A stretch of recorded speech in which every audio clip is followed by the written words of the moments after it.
Good afternoon to all. Good afternoon, sir. Good afternoon हम sir. लोग को आज हम लोगों को नेशनल इनकम पढ़ना था और उसमें कुछ मेथड्स थे, उसके मेथड्स के ऊपर हम लोगों को बात करना था। आप लोगों का कहीं कोई डाउट है? पहले हम लोग प्रोडक्ट मेथड या आउटपुट मेथड के ऊपर बात कर लें। You people have any doubt where you can raise your doubts?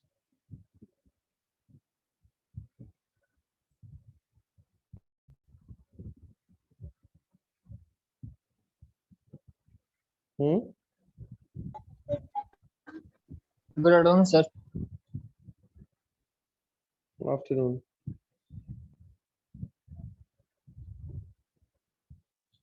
It seems nobody is having the doubt. तो मैं थोड़ा रिवीजन कर लेता हूँ। देखिए, वैल्यू नेशनल इनकम जब आप मेजर करते हैं तो नेशनल इनकम में हम लोग जब फ्लो की बात करते हैं, फ्लो ऑफ इनकम की बात करते हैं, तो बेसिकली होता क्या है कि किसी भी इकोनॉमी में रोल नंबर 15 Yes, sir. एक जगह बैठ जाओ, सेटल हो जाओ एक जगह, घूमो मत ऐसे।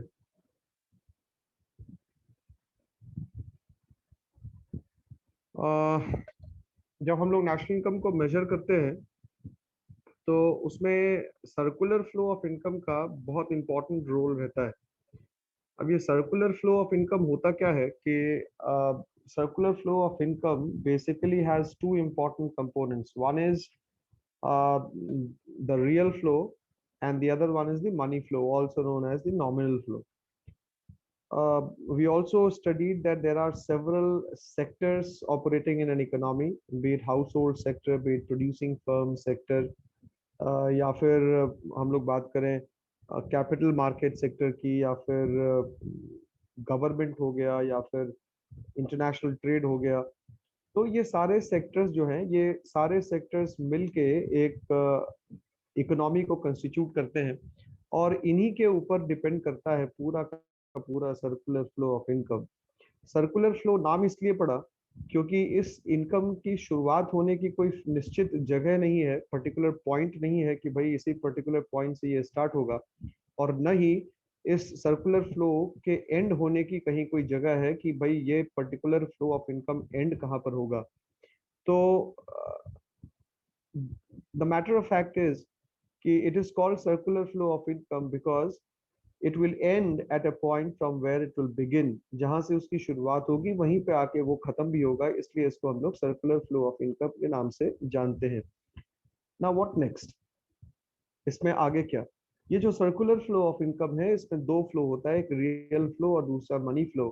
रियल फ्लो का मतलब जो फैक्टर्स ऑफ प्रोडक्शन जो हाउस होल्ड्स के पास रहता है, वो फैक्टर्स ऑफ प्रोडक्शन ट्रैवल करता है सर्विसेज के तौर पे प्रोड्यूसिंग फर्म के पास, और फिर वो जो प्रोड्यूसिंग फर्म है उन फैक्टर्स ऑफ प्रोडक्शन का इस्तेमाल करके, फैक्टर सर्विसेज का इस्तेमाल करके वो कुछ आउटपुट प्रोड्यूस करते हैं, वो गुड्स मार्केट में जाता है और फिर मार्केट से होता हुआ फिर से जो हाउस होल्ड सेक्टर है या पूरी इकोनॉमी के बाकी सेक्टर्स के पास चला जाता है। तो रियल फ्लो का मतलब ये हो गया कि इसमें आप मनी को इन्वॉल्व नहीं करते, इसमें सिर्फ और सिर्फ हम लोग किसी इकोनॉमी के आउटपुट के लेवल को बढ़ता हुआ देखते हैं, तो इसको हम लोग कहते हैं रियल फ्लो। मनी फ्लो क्या है कि अगर हाउस होल्ड सेक्टर जो कि फैक्टर्स ऑफ प्रोडक्शन के ओनर हैं, उन्होंने सर्विसेज को कंट्रीब्यूट किया तो उसके बदले में उनको कुछ इनकम मिलेगा। इनकम देगा कौन? जो प्रोड्यूसिंग फर्म है, जिन्होंने उनके सर्विसेज को यूज करके प्रोडक्शन किया है, तो वो फैक्टर पेमेंट करेंगे। तो factor income will be always equal two factor payment. और फैक्टर इनकम में चार इंपॉर्टेंट कंपोनेंट है: रेंट, वेजेस, सैलरी, इंटरेस्ट और प्रॉफिट्स। तो ये चार चीजें मिलके फैक्टर्स ऑफ प्रोडक्शन के रिवॉर्ड को बनाती हैं या फैक्टर इनकम को बनाती हैं। और यही फैक्टर इनकम अगर हम लोग प्रोड्यूसिंग फर्म के साइड से देखें तो ये फैक्टर पेमेंट को कंस्टिट्यूट करेगा। नॉट ओनली दिस, जब ये गुड्स मार्केट में गया तो अब ये इसका भी सर्कुलर फ्लो कैसे होगा कि जो इनकम हाउस होल्ड सेक्टर के पास आया, जो उन्होंने सर्विसेज प्रोवाइड किया, उसके बदले में जो इनकम आई उनके पास, उन इनकम को लेके जाएंगे, वो मार्केट में स्पेंड करेंगे।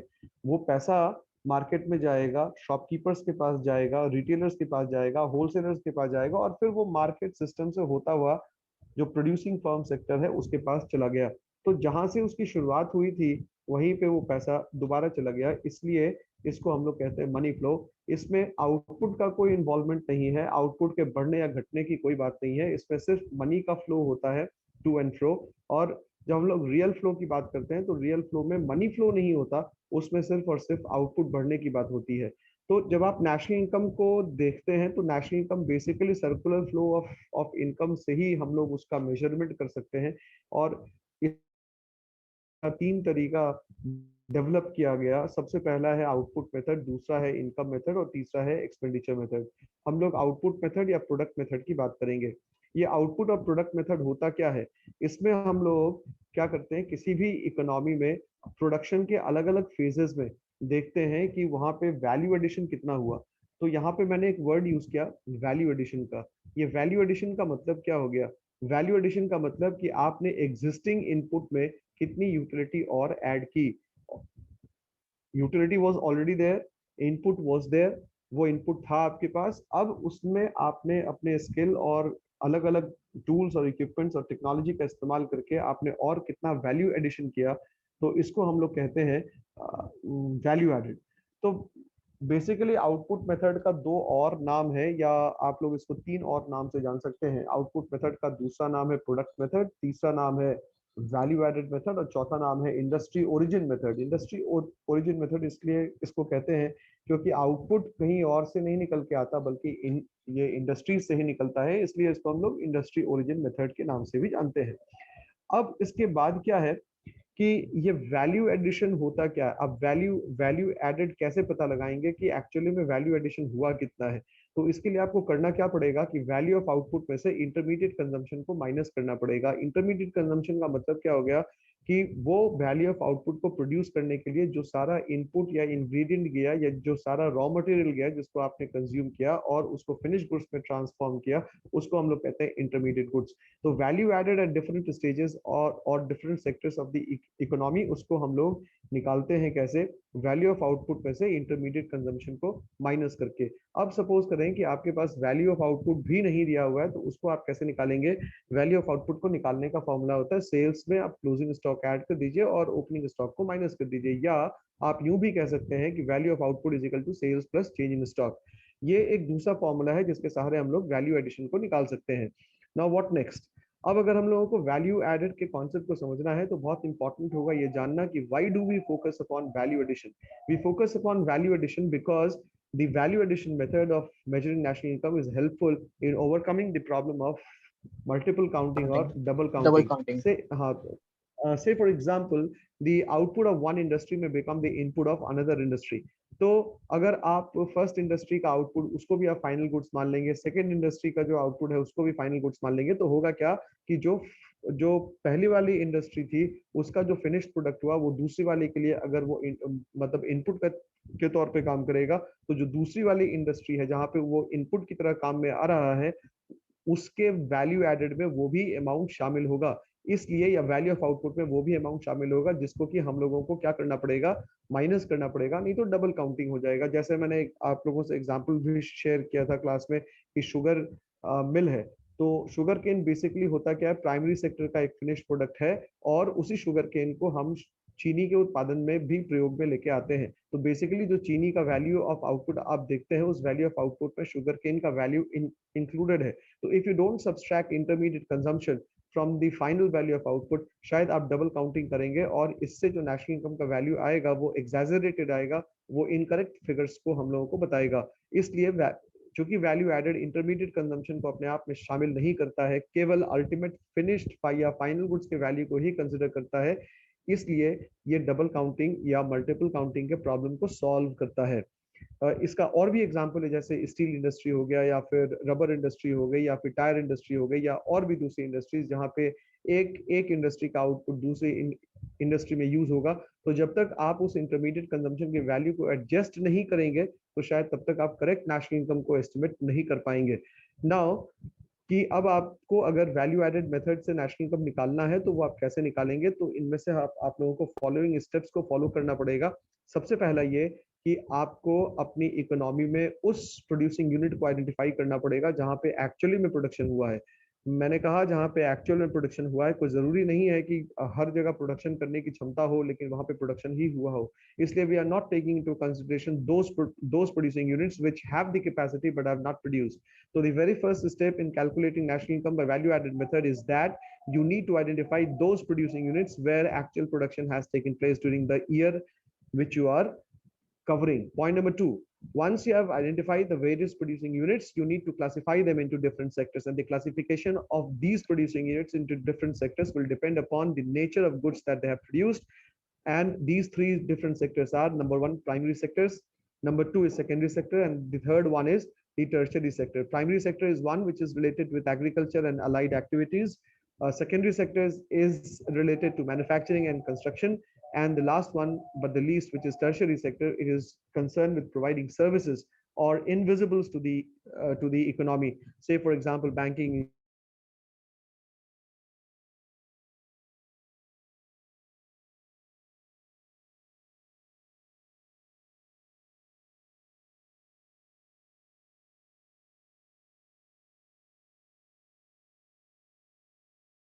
बनाया। उस हर एक अलग अलग सेक्टर में जितनी भी इंडस्ट्रीज आएंगी, सबका इंडिविजुअल वैल्यू एडेड आपको निकालना पड़ेगा। और जब आप एक सेक्टर के सभी इंडस्ट्रीज के वैल्यू एडेड को जोड़ देंगे तो एक पर्टिकुलर सेक्टर का वैल्यू एडिशन आएगा। तो उसी तरीके से हम लोगों को value added by primary sector, value added by secondary sector और value added by tertiary sector निकाल लेना है। जब इन सबको हम लोग ऐड करेंगे तो ये आएगा gross value added at market price. इसको हम लोग जीडीपी एमपी भी कहते हैं। अब हम लोगों को निकालना है नेशनल इनकम यानी कि एनएनपीएफसी। तो जीडीपी एमपी में से आपको डेप्रिसिएशन माइनस करना पड़ेगा, और ये माइनस करने के बाद जो वैल्यू आएगा वो एनडीपी एमपी होगा। उसके बाद उसमें एनएफआईए ऐड करना पड़ेगा, वो एनएनपी एमपी होगा।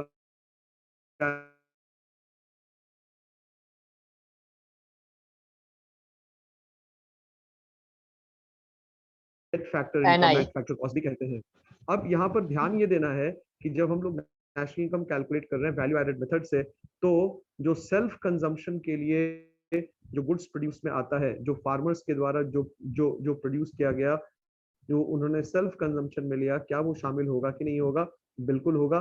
उसको भी हम लोगों को शामिल करना पड़ेगा, यानी कि एंड यूज के लिए जो भी आउटपुट मिला है उसको हम लोगों को इसमें शामिल करना पड़ेगा।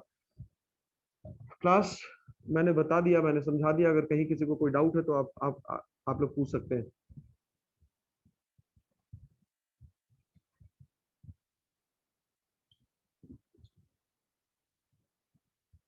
वैल्यू एडेड मेथड में कहीं किसी स्टूडेंट को कोई डाउट है तो आप लोग पूछ सकते हैं।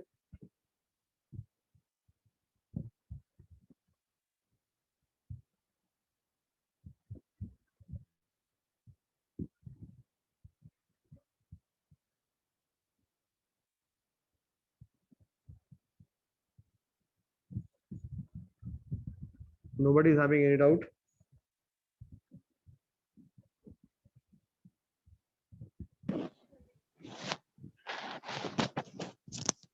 सर तो जीडीपी ठीक है, एमपी फिर हम लोग वाला आगे फॉर्मूला बढ़ते हैं। Value added.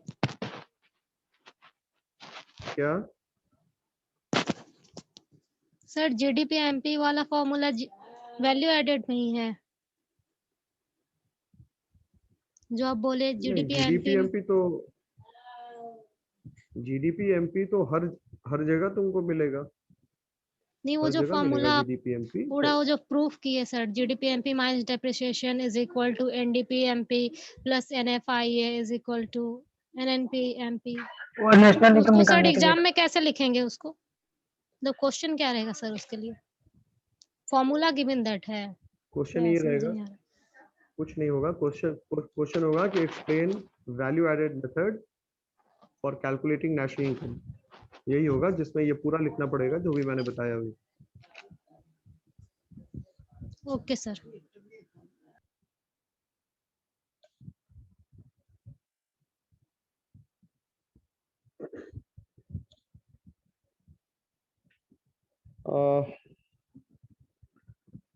इनकम मेथड है नेक्स्ट टॉपिक है। इनकम मेथड एक बार रिवाइज करके देख लो, पहले पढ़ लो तुम लोग, उसके बाद फिर मैं समझा देता हूँ। फिर कोई डाउट होगा तो पूछ लेना, जल्दी करो, with in 2-3 minutes.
Excuse me, sir. हाँ बोलो। Sir, what is royalty? Royalty जो होता है वो बेसिकली क्या है कि अगर कोई आप एसेट ओन करती हैं, उस एसेट को आप तो किसी दूसरे को लेट आउट कर देती हैं, उस लेट आउट के बदले में जो आपको एक फिक्स्ड अमाउंट मिलता है on regular basis, that is called royalty.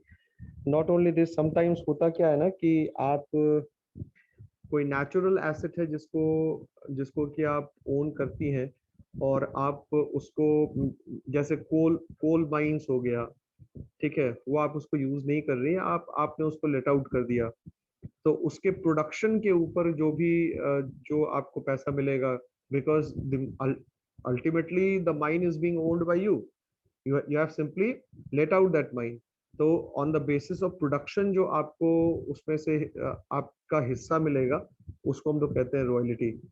या अगर आप किसी का नाम यूज कर रही हैं या आपका पहले से कुछ ऐसा है जो जो आपने कंट्रीब्यूट किया है, जो आपने बिल्ड किया है, उसके ऊपर अगर सेल्स हो रहा है या कोई मतलब कोई कंपनी प्रॉफिट कमा रही है, तो उसमें से जो आपको हिस्सा मिलेगा, that is called royalty. So can third party give royalty to the owner who have patent of the product?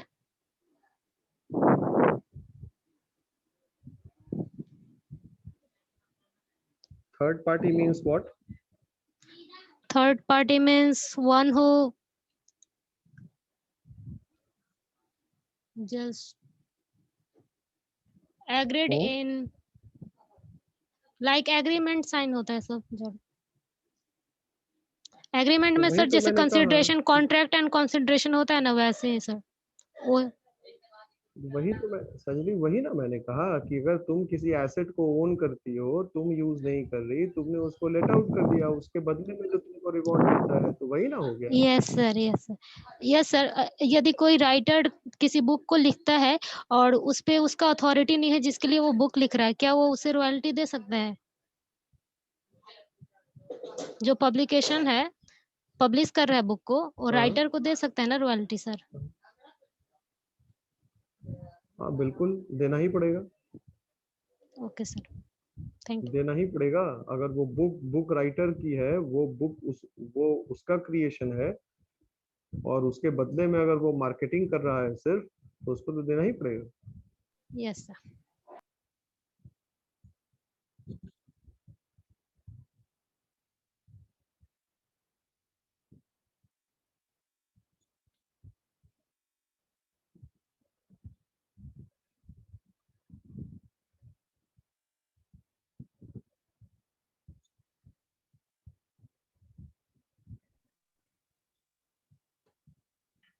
Sir एक बार sir government expenditure method sir और ग्रॉस डोमेस्टिक कैपिटल फॉर्मेशन से ये दोनों सब एक बार बता दीजिए। तुम एक्सपेंडिचर मेथड में कहाँ गए? पहले तुमको पढ़ना क्या था? पहले तुमको इनकम मेथड पढ़ने के लिए बोले थे ना, इनकम मेथड तुम नहीं पढ़े अभी तक। इनकम, अच्छा इनकम पहले मैथ्स, इनकम एक मिनट। पहले पहले इनकम मेथड बोला गया था पढ़ने को। Yes sir, sorry sir. Sir, in income method, actual production हाँ, has taken place. That means, sir, here actual production means actual production means output. Output का मतलब हुआ कि कोई इंडस्ट्री है, it has got the capacity to produce, but the production has not taken place. The total amount of production actually carried out. Simply having the capacity to produce will not mean that you have produced. तो production जहां पर हुआ, वैसे industry को identify करना पड़ेगा। क्यों? क्योंकि जहां पर प्रोडक्शन होगा वहीं पर इनकम भी जनरेट होगा, जहां पे प्रोडक्शन नहीं होगा वहां पे इनकम जनरेट नहीं होगा। तो we need to identify those producing units where actual production has taken place for this method. okay, sir. One things that are ready for sale. Okay, sir. Okay, sir.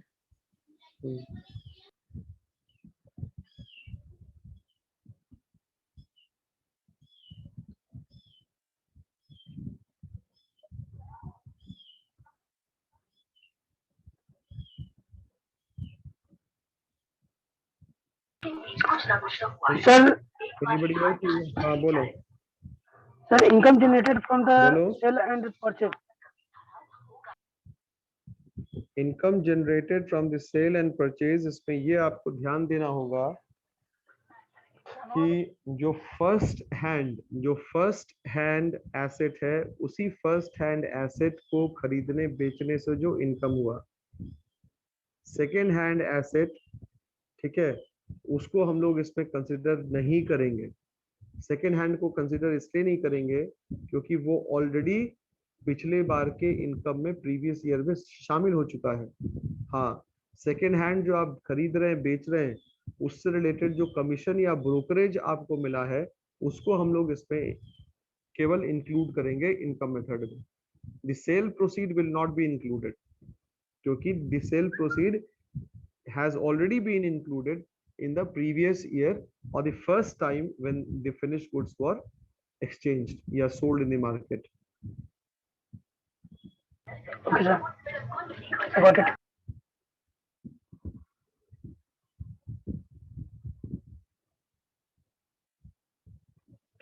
ठीक है, चलो हम लोग पढ़ते हैं आगे। ये जो इनकम मेथड है, ये इनकम मेथड बेसिकली जैसा मैंने आप लोगों को बताया कि सर्कुलर फ्लो ऑफ इनकम होता है, और सर्कुलर फ्लो ऑफ इनकम में हम लोगों ने पढ़ा कि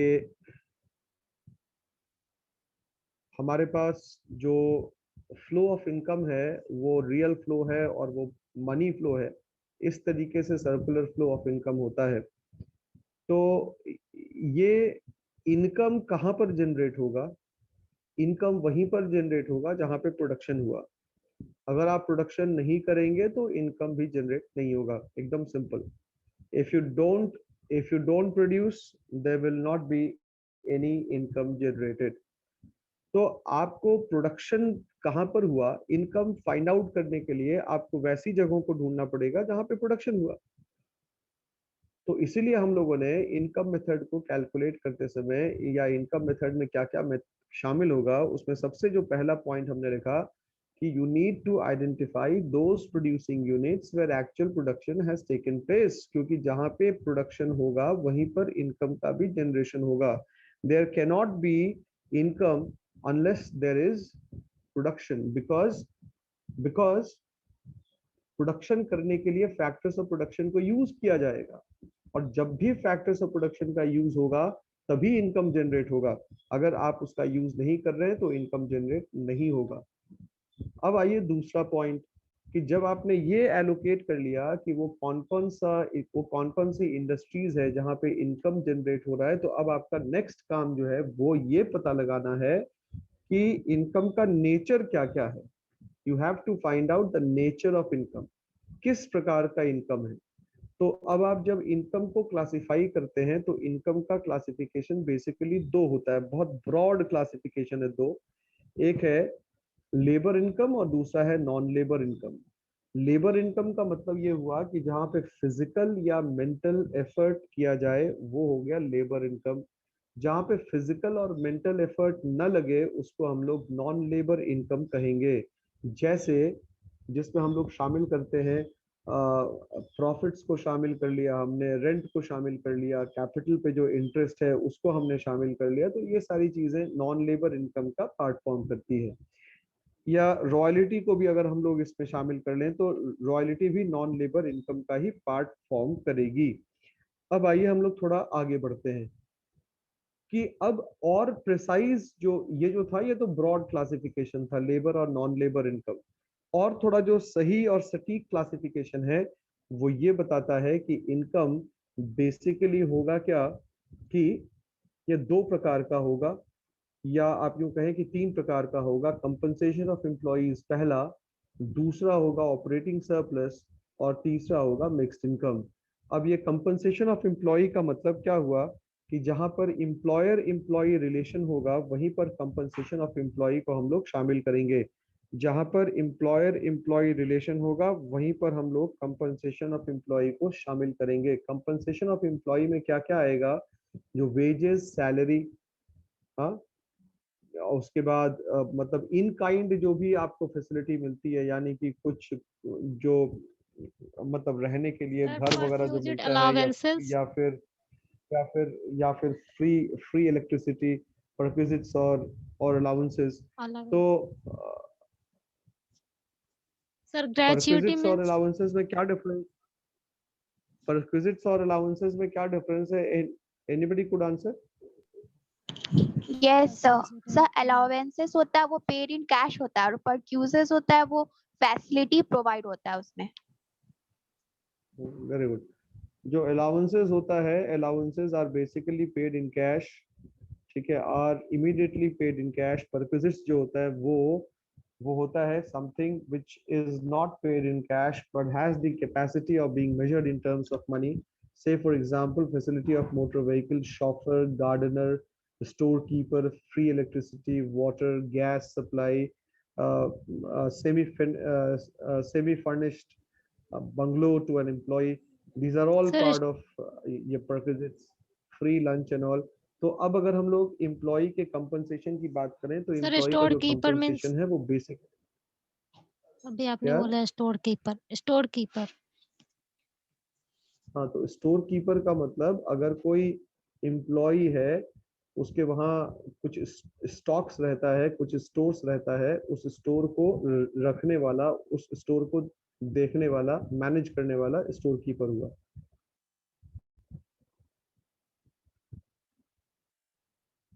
तो सर स्टोर कीपर परफ्यूजिट कैसे हो गया? स्टोर कीपर परक्विजिट हुआ ना, जैसे तुम किसी कंपनी के एम्प्लॉय हो, तुम अपने वहाँ स्टॉक्स मेंटेन करती हो, ठीक है, तुम्हारे घर में कुछ स्टॉक्स है, वो स्टॉक्स तुम्हारा मतलब वो कंपनी का नहीं है, कंपनी का होता तो वो कंपनी का एक्सपेंस होता। लेकिन अगर तुम कंपनी की एम्प्लॉय हो, तुम्हारे पास कुछ पर्सनल स्टोर्स हैं जिसको तुमको मैनेज करना है मैसिव स्केल पे, तो उस स्टोर को देखने के लिए, तुम्हारे स्टॉक्स को देखने के लिए, तुम्हारे घर के रख रखाव को देखने के लिए, जैसे तुमने नाम सुना होगा कि मतलब जो store keepers in the sense की मतलब एक वर्ड है,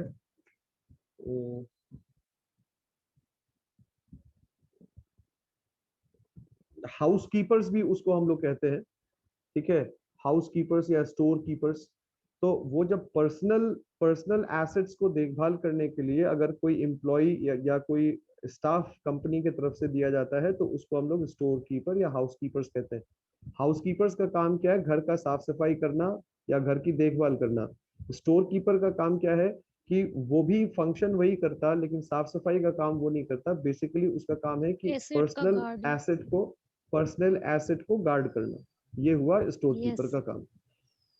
तो इस तरीके की जो फैसिलिटी प्रोवाइड सर, की वो तो जाती है मैनेजर को कंपनीज के द्वारा प्रोवाइड किया अपने जाता होगा employees ना को। सर?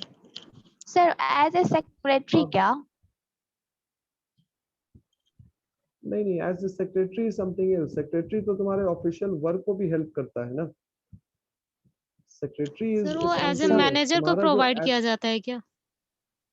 हाँ बिल्कुल, जो हाई हाई लेवल जो अथॉरिटी रहती है जैसे उसको। एचआर वगैरह कंपनी के। एचआर को क्या प्रोवाइड किया जाएगा? एचआर को नहीं होता। जो सीईओ, कंपनी का मैनेजिंग जो कंपनी के मैनेजिंग एमडी। डायरेक्टर्स होते हैं या सीईओ होते हैं या या फिर सीएफओ लोग होते हैं, उस यस लेवल सर, पे यस सर। इसको प्रोवाइड करते हैं। तो ओके सर, गॉट इट। तो इस तरीके का जो परक्विजिट्स है उसको हम लोग कंपनसेशन ऑफ एम्प्लॉय का पार्ट फॉर्म करते हैं। Compensation of employ in cash हो सकता है, इन काइंड हो सकता है, लेकिन एक्चुअली में जहाँ पर एम्प्लॉयर एम्प्लॉय रिलेशन हो उसी को हम लोग कंपनसेशन ऑफ एम्प्लॉय कहते हैं। इसमें ध्यान देने वाली बात यह है कि इसमें contribution to social security schemes जिसमें कि प्रोविडेंट फंड्स वगैरह शामिल है वो भी इंक्लूडेड होगा। लेकिन वो प्रोविडेंट फंड में कंट्रीब्यूशन जो है वो एम्प्लॉयर की तरफ से जो होगा उसको शामिल किया जाएगा, एम्प्लॉइज कंट्रीब्यूशन को शामिल नहीं किया जाएगा। क्यों? क्योंकि वो सैलरी जो एम्प्लॉय को मिलती है उसी में से वो कंट्रीब्यूट करता है। अगर एम्प्लॉयर की तरफ से किसी एम्प्लॉय को सैलरी दी जाए और उस सैलरी में एम्प्लॉय का कंट्रीब्यूशन माइनस नहीं हो और फिर जब वो एम्प्लॉय उसमें से पैसा देता हो तो फिर उसको हम लोग शामिल करेंगे, वरना हम लोग employees contribution to social security schemes को या पीएफ को या ग्रेचुइटी फंड्स को शामिल नहीं करते हैं। तो ये हुआ compensation of employees. Point number 2 था ऑपरेटिंग सरप्लस। ऑपरेटिंग सरप्लस को हम लोग नॉन लेबर इनकम की कैटेगरी में रखते हैं और operating surplus has got 4 important elements. One is rent, the second one is interest, the third one is royalty and the fourth one is profit। यहाँ पे ध्यान ये देना है कि प्रॉफिट में वो सारा प्रॉफिट होगा जो कि कंपनी ने अर्न किया है over the period under consideration.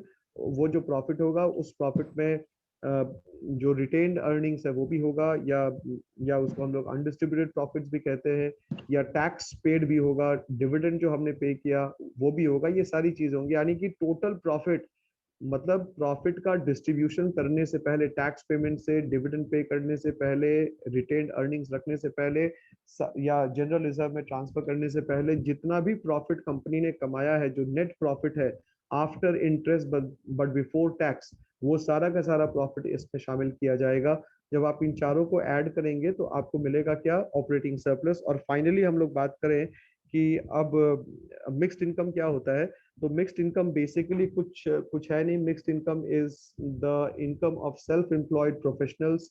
जो सेल्फ एम्प्लॉयड प्रोफेशनल्स हैं, जब आप उनके इनकम को मिला दीजिएगा, चूंकि वो सेल्फ एम्प्लॉयड प्रोफेशनल्स का इनकम इतना डाइवर्सिफाइड होता है कि उसको आइडेंटिफाई कर पाना पॉसिबल नहीं होता है, इसलिए जब आप उन तीनों फंड, ये जो तीनों है, इसको compensation of employ, operating surplus और मिक्स्ड इनकम, तीनों को ऐड करेंगे तो you will get NDPFC, net domestic product at factor cost, और उसमें एनएफआईए ऐड कर देंगे तो हम लोगों को आ जाएगा नेशनल इनकम।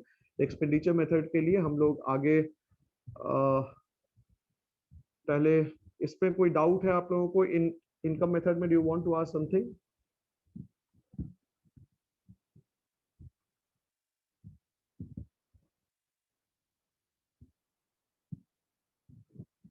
जो भी हम लोगों ने पढ़ा उसमें कहीं कुछ पूछना है आप लोगों को पूछ सकते हैं।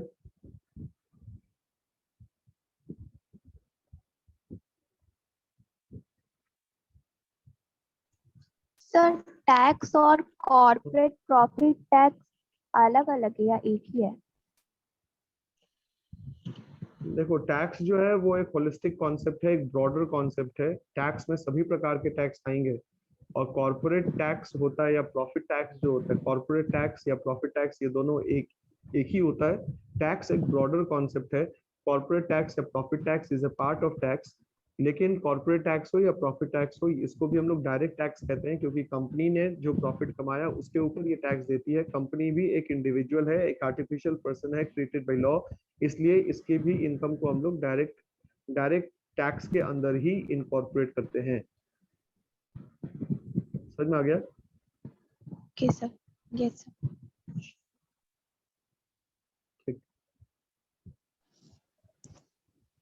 सर ये टाइम खत्म हो सोशल रहा है सिक्योरिटी स्कीम अभी। मींस टाइम खत्म हो रहा है। नेक्स्ट अभी जो ज्वाइन करोगे तो उसमें बता देंगे। Okay sir.